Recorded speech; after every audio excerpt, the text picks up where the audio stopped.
Stripe is building a blockchain just for stablecoins. Jason, Stripe, of course, is the enormous online payments, nearly centicorns worth like, I don't know, 90 billion or something now.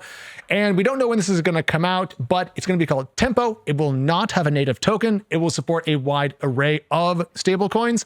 And I think this is going to be fantastic. Up to 100,000 transactions per second in theory. Stripe's working with Paradigm on this and critically will compete with, I think it's called ARK. Yes, ARK, which is Circle's upcoming stablecoin blockchain. So we're going to have two kind of neutral-ish blockchains out there. I think this is cool.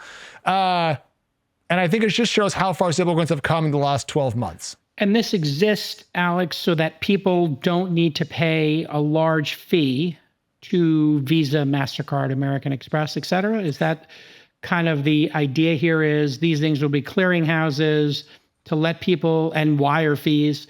The loser in all of this are banks and credit cards. Yeah. Oh no, I'm going to cry an enormous tear from my bank. Yes.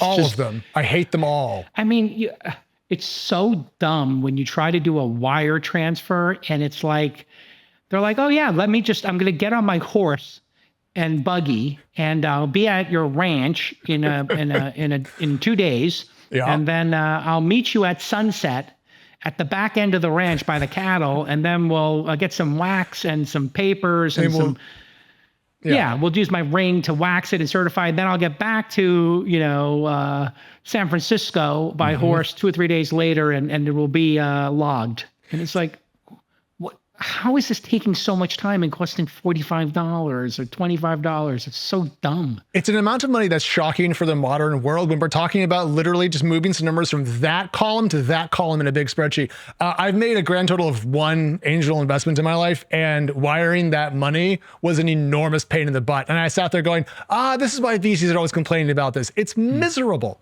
But if Tempo does work out, I think we'll see Stripe own a good chunk of the rails for the future stablecoin market, which is, I think, going to be a pretty large market. I don't know if it's going to be the $100 billion or $1 trillion markets that we're talking about, but as stablecoins become increasingly better understood and better adopted, I think Stripe wants to ensure that it owns that future too. So good on them. This will be a $1 trillion market. Really? In terms of the market cap of all these companies collectively, you got Tether in there as well. And my understanding is Tether is going to clean up their act very quickly. It's worth looking into. And Tether, if that does become the case, Jason, is an enormously awesome business, makes tons of money. Have you heard about the controversy, though, between banks and the crypto world about the Genius Act and how they handle interest, essentially? Yeah, you can't earn interest. That was the one concession they made by making stablecoins legal. They can come up with some ideas to route around that, but you can be certain in another 2 or 3 years, we'll be sitting here and then stablecoins will become a big thing and people will be like, I need to make money on my stablecoin. The banks will catch up, have their own stablecoins. And then all of a sudden, miraculously, everybody's going to be able to make interest on their stablecoins.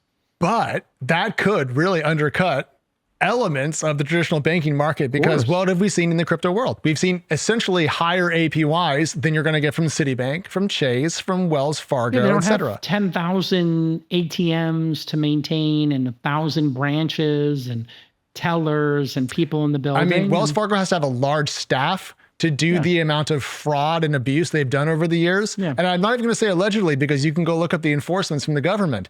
It takes a lot of people to be that terrible at business. Wells Fargo, American fraud.